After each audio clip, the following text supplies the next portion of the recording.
त्रिदलं त्रिगुणाकारं त्रिनेत्रं च त्रियायुधं त्रिजन्म पापसंहारम् एकबिल्वं शिवार्पणम् त्रिशाखैः बिल्वपत्रैश्च अच्छिद्रैः कोमलैः शुभैः तव पूजां करिष्यामि एकबिल्वं शिवार्पणम् कोटिकन्या महादानं तिलपर्वतकोटयः काञ्चनं शैलदानेन एकबिल्वं शिवार्पणम्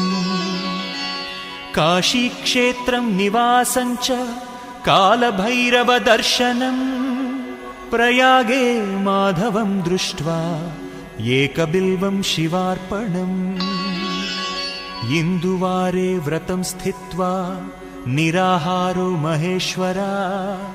नक्तं हौष्यामि देवेश एकबिल्वं शिवार्पणम्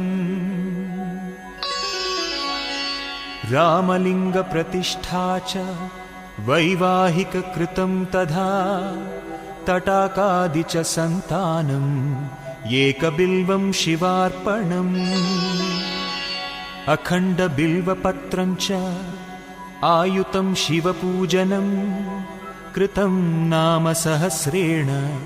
एकबिल्वं शिवार्पणम् उमया सह देवेश नन्दिवाहनमेव च भस्मलेपन सर्वाङ्गम् एकबिल्वं शिवार्पणम् सालग्रामेषु विप्राणां तटाकं दशकूपयो यज्ञकोटिसहस्रश्च एकबिल्वं शिवार्पणम् दन्तिकोटिसहस्रेषु अश्वमेधशतक्रतौ